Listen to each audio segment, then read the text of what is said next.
আসসালামু আলাইকুম। আমি অনেক দিন পর আজকে বাইরে যাচ্ছি। কেন বাইরে যাচ্ছি আমি আপনাদেরকে জানাবো। আপনারা আমার সঙ্গে পুরো ভিডিও দেখবেন, তাহলে জানতে পারবেন আমি কেন বাইরে যাচ্ছি। কোথায় যাচ্ছি?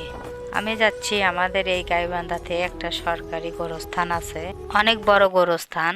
এই গোরস্থানে অনেক লাখ লাখ মানুষের মাটি হয়েছে। এই গোরস্থানে আপনারা না দেখলে বিশ্বাস করতে পারবেন না যে এই গোরস্থানে এতই মাটি হয়েছে মানুষের। আমিও চাই যেন যখন আমি মারা যাব তখন যেন আমাকে এখানেই মাটি দেওয়া হয়। তাই আমি গোরস্থানের পরিবেশটা আপনাদেরকে দেখাতে চাচ্ছি। আপনারা দেখবেন অনেক সুন্দর গোরস্থানটা, কিন্তু এটা আমাদের DC office, Gaibandha DC office. যে আপনার গাইবান্ধায় থাকেন তারা অবশ্যই চিনবেন, গাইবান্ধা ডিসি অফিস এটা। আসলে এখন বিকেলবেলা, এই জন্য ডিসি অফিসে সেরকম কোনো ভিড় নাই। সকালে হলে এখান দিয়ে যাওয়া যাইতো না, অনেক গাড়ি ঘোড়া থাকতো। এটা অবশ্য ডিসি অফিসের মসজিদ। আমাদের এখানে প্রতিটা প্রতিষ্ঠানের একটা করে মসজিদ থাকে। এই মসজিদে প্রতিষ্ঠানের সব লোক নামাজ পড়তে পারে, এই জন্য প্রতিষ্ঠানের সঙ্গে সঙ্গে মসজিদ দেওয়া হয়। আর হচ্ছে আমি আপনাকে দেখাচ্ছি, এটা হচ্ছে বাস স্ট্যান্ড। এটা আমাদের হচ্ছে বাস স্ট্যান্ড। দেখছেন কত বাস এখানে। হ্যাঁ, এটা দিয়ে আমরা ঢাকায় যেতে পারি, রাজশাহী যেতে পারি, নওগাঁ যেতে পারি। আপনারা যদি কখনো গাইবান্ধায় এসে থাকেন অবশ্যই দেখতে পারবেন গাইবান্ধা বাস স্ট্যান্ডটা অনেক বড়।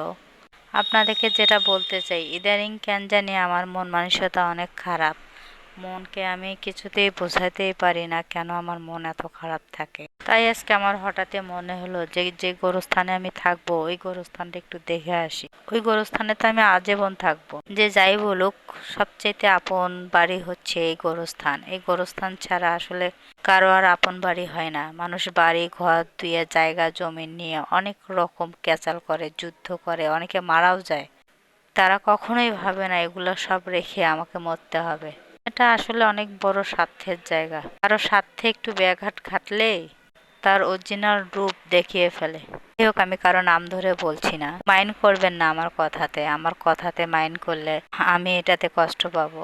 এই না, আমার কথাতে কেউ মাইন্ড করেন। আজকে আমি আপনাদেরকে দেখাবো যেহেতু যে আমি কোন গোরস্থানে আমি মারা গেলে থাকবো, ওই গোরস্থানে আমি আপনাদের দেখাবো। অনেক দিন পর বাইরে বের হয়েছি, জানি না আমার ভয়েস আপনারা বুঝতে পারতেছেন কিনা। তারপরও আমি আপনাদেরকে বোঝানোর একটু চেষ্টা করতেছি। আমি অনেক দিন হয় আমার কণ্ঠ দিয়ে আমি কোনো ভিডিও করি না। আগে করতাম, আপনার ভাইয়া যখন বেঁচে ছিল তার আগে আমি কণ্ঠ দিয়ে ভিডিও করছি। আর আমাকে কণ্ঠ দিয়ে ভিডিও করতে ভালো লাগে না, তাই আমি করি না।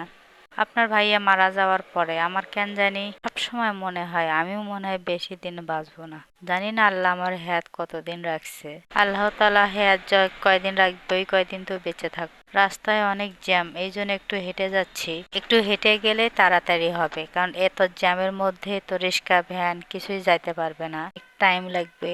এটি মাগরিবের নামাজের আজান দিবে, বাসায় গিয়ে আবার নামাজ পড়তে হবে। এই জন্য আমি একটু তাড়াতাড়ি যাচ্ছি। আমি প্রায় গোরস্থানের কাছাকাছি এসে গেছি। গোরস্থানটা একটা 3 মাথার সাইটেই। এখান দিয়ে অনেক বাচ্চা কাচ্চা কলেজে যায়, পড়াশোনা করে, কোচিং এ যায়। গোরস্থানের মাথায় এসে গেছি। গোরস্থানটা অনেক বড়, ভাবতেছি কোন দিক দিয়ে আপনাদেরকে ঘুরিয়ে দেখাবো।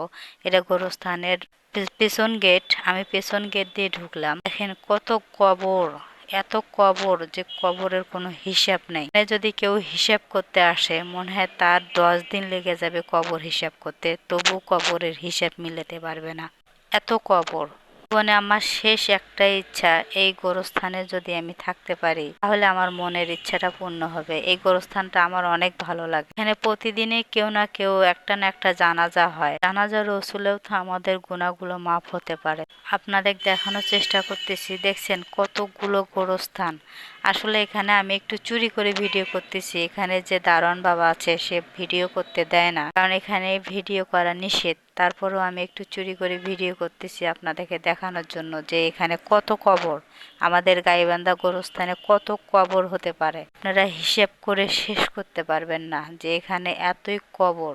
আমি এখানে থাকবো বিধায় আমি পৌরসভার ভোটার হয়েছি, কারণ পৌরসভার ভোটার ছাড়া এখানে মাটি হয় না। কারণ এখানে হচ্ছে পৌরসভার ভিতরে এই গোরস্থানটা, গাইবান্ধা সদরে এই গোরস্থানটা। গোরস্থানের ভিতরে বিশাল একটা বড় পুকুর আছে, আমি আপনাদেরকে দেখানোর চেষ্টা করতেছি। দেখেন গোরস্থানের ভিতরে পুকুরটা, তাহলে কত বড় এরিয়া এই গোরস্থানটা। আমি যদি চারপাশ ঘুরে দেখাই আপনাদেরকে, কিভাবে দেখাবো জানি না, কারণ সন্ধ্যা লেগে আসতেছে।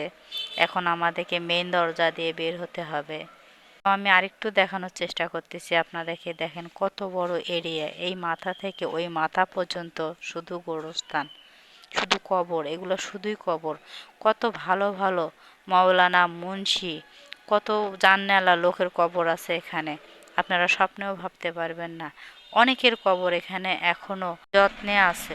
আমি মেইন গেটের দিকে যাচ্ছি। আপনারা দেখেন মেইন গেট হচ্ছে এই যে, এই দিক দিয়ে গেলে মেইন গেট পাওয়া যাবে। যারা অনেক নামি দামি লোক এই যে পাকা করছে কবর, এদেরকে হচ্ছে কিছু টাকা দিতে হয় এখানে কবর পাকা করার জন্য। কত টাকা দিতে হয় এটা আমি আপনাদের পরের ভিডিওতে জানাবো। আমি বেরিয়ে পড়লাম। দেখেন এই যে এই হচ্ছে গাইবান্ধা কবরস্থান। দেখছেন, আপনাদের কি দেখা যাচ্ছে? এটা হচ্ছে গাইবান্ধা কবরস্থান। পেছন সাইডটা যদি আমি আপনাদেরকে দেখাই তাহলে দেখেন কতখানি। আর আমাদের গাইবান্ধা কবরস্থানের এটা হচ্ছে মসজিদ। মসজিদে মুয়াজ্জিনের আজান অনেক সুন্দরভাবে উনি আজান করে। পিছনের কিছু লোকের কবর আছে, দেখেন কি সুন্দর ফুল লাগাইছে এই কবরে, এতই সুন্দর ফুলগুলো হয়েছে। আমি যদি আমার শ্বশুর বাড়িতে গিয়ে কখনো মারা যাই তাহলে আমার কবর হবে আপনার ভাইয়ের কবরের পাশে। এইটা হচ্ছে আপনাদের ভাইয়ের কবর, তার পাশে আমার জানাজা হবে, পাশেই আমার কবর।